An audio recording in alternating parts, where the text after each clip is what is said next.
Force spéciale au cinéma le 2 novembre prochain. Souhaitons la bienvenue à Benoît Magimel. Bonsoir, merci d'être là. À vos côtés, Raphaël Personnaz. Bonsoir, Raphaël. Bonsoir. Et puis le réalisateur de ce film, Stéphane Ribojat. Bonsoir Stéphane, merci d'être là. On a vu quelques images, c'est pas encore la bande-annonce. Le film sort dans quelques semaines, 2 novembre. 2 novembre. Mais ça donne un peu l'ambiance de votre film. Un petit peu, légèrement. On peut résumer en quelques mots. Donc en fait c'est ça, c'est l'histoire de cette délivrance, de cette journaliste. Elle est otage.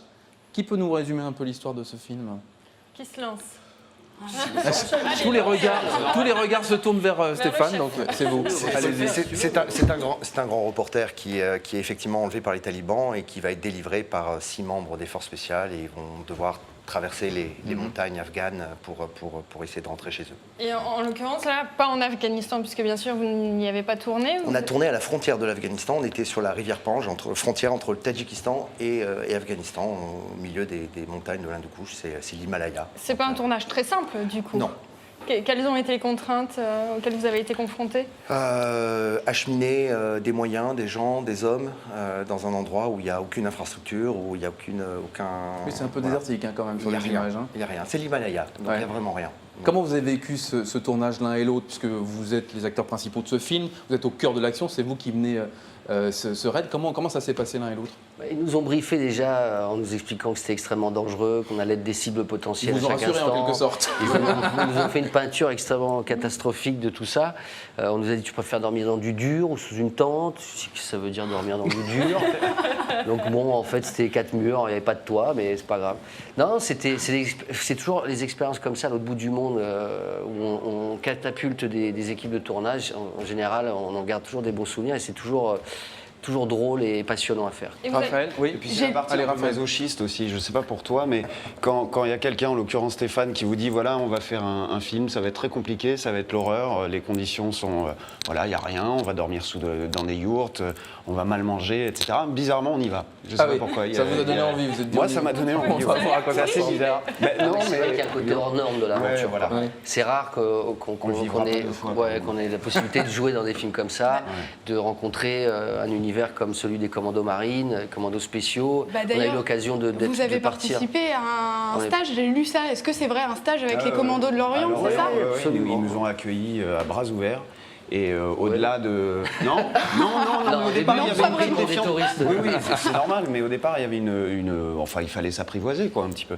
Mais ça nous a permis, au-delà, on n'a pas appris à devenir des forces spéciales en 10 jours, mais ça nous a permis de rencontrer des personnalités vraiment hors du commun, donc qu'on a essayé après pas de reproduire à l'écran, mais en tout cas de se rapprocher de certaines de ces personnalités. Ouais. Oui, ils étaient très soucieux de nous transmettre un peu leur savoir-faire. C'était un peu essentiel. D'autant qu'en l'occurrence, Stéphane ne vous a rien épargné hein, parce que tout au long du film, il vous arrive plein de choses. On ne va pas tout dévoiler, mais ça n'a pas été de tourpeau, manifestement. C'est vrai que l'histoire, c'est une succession de catastrophes. Et à chaque fois qu'on pense coupable. À chaque fois qu'on pense résoudre... le but, c'était on ne voulait pas tricher. Donc on voulait tourner que dans des décors naturels, pas au Maroc... oui, voilà, ça a été ma première pensée. Non, tourner au plus près d'un certain réalisme. Et puis, effectivement, ils ont pour Diane comme pour les garçons, ils ont tous essayé de s'imprégner au plus près aussi de la réalité des métiers qu'ils avaient interprétés. Donc, forcément, on n'a pas tourné en studio, on n'a pas dormi dans du confort, on n'a pas très bien mangé. Et ça a aidé le maquillage le matin. Avec les reportages d'actualité, notamment. Exactement. Une espèce de vérité comme ça. Exactement. Et c'est vrai qu'en allant chercher ce réalisme-là, ça permet d'être plus habité et de vivre vraiment ça. On est loin de l'image des militaires de base, comme on a l'impression, comme on peut imaginer. Ils ont tous une spécificité, un savoir-faire particulier. Lui, c'est un tireur d'élite. Moi, je suis une espèce de Superman. Oui, c'est ça. J'ai un peu toutes les spécificités en un seul, mais... Alors c'est intéressant ce que vous dites de Benoît Magimel, parce que finalement c'est vrai qu'au début du film, vous êtes les hommes, quoi, des vrais, des mecs, il n'y a pas d'émotion, et finalement au fur et à mesure, voilà, c'est une aventure humaine, quoi. Ce sont des êtres humains avant tout. Il y a beaucoup d'humanité, ouais. Comment on arrive justement à donner cet aperçu et à donner cette émotion-là en tant qu'acteur? C'est leur humanité. C'est vrai que c'est une contradiction en soi de dire, voilà, ce sont des militaires de terrain, mais c'est avant tout des gens qui sont là pour sauver des vies. Et il y a un esprit de cohésion très fort. Ils ont tous une individualité, une personnalité qui leur est propre, mais c'est d'abord l'armée d'un seul homme, quoi. Et chacun. C'est l'amitié qui vraiment est le ciment. Et la force de Stéphane, c'est de nous avoir mis à Lorient, par exemple. On était dans la même chambre tout de suite en caserne, on se connaissait pas. Une vraie chambrée, on était à 6 là-dedans. Et mine de rien, en l'espace de 24 heures, non, mais les liens se créent. Et c'est des choses que Stéphane a réussi à capter et qui ne sont pas forcément dans le scénario, mais qui apparaissent. Quand on est arrivé, avant d'arriver à Lorient, Jaimon venait d'arriver de Los Angeles dans un très bel hôtel parisien. Et puis on l'a amené directement dans le dortoir. Avec les chaussettes d'Alain Figlard sur le nez le soir. Le choc. C'est un petit peu.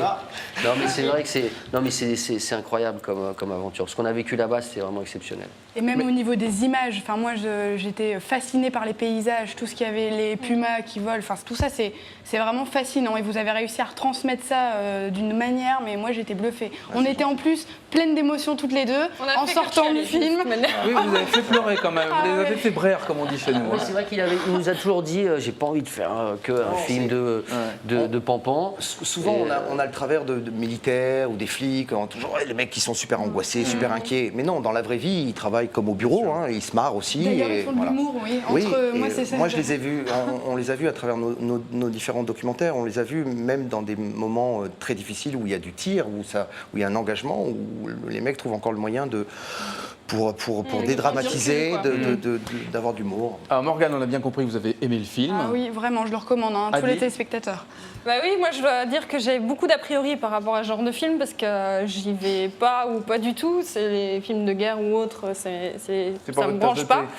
Donc j'y allais pleine d'a priori et je suis ressortie vraiment enchantée. Je peux pas dire, j'ai adoré l'humanité que j'ai trouvé extraordinaire aussi. Un coup de chapeau aux maquilleurs parce que vraiment le boulot qu'ils ont fait, c'était extraordinaire. Non, vraiment bien. Je le conseille, très chouette. Bon, j'ai même pas de j'aime pas en fait, c'est nul. Hein. Ben non, d'habitude elle fait un j'aime pas et il n'y a pas de j'aime pas. Bon, donc vous voyez comme quoi vous avez bien fait de venir. Qu'est-ce que vous retirez de cette expérience l'un et l'autre, Raphaël et Benoît Mézimel? Qu'est-ce que je retire de cette expérience? Plein de beaux souvenirs. Non, une connaissance supplémentaire. Dès qu'on fait un film, on en ressort beaucoup plus enrichi, forcément. Non, moi j'ai été bluffé par ces mecs, en fait. Leur humanité, leur humilité. Pour moi, c'est des sportifs de haut niveau. Quoi. Ils ressemblent un peu à Monsieur Tout-le-Monde, mais ils sont capables de faire des trucs incroyables. Et c'est vrai que c'est l'aventure, c'est le film d'aventure, moi, qui m'a botté. Raphaël, en quelques mots?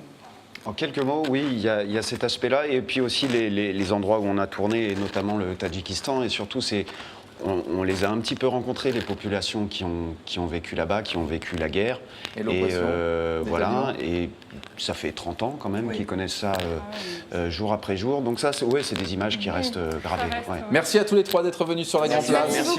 Et on vous le conseille, vous l'avez compris, ce film sort le 2 novembre prochain. Il s'appelle Force Spéciale. On va vous laisser repartir, vous avez d'autres obligations derrière. Merci d'être passé sur la Grande Place. Merci. À très bientôt. Et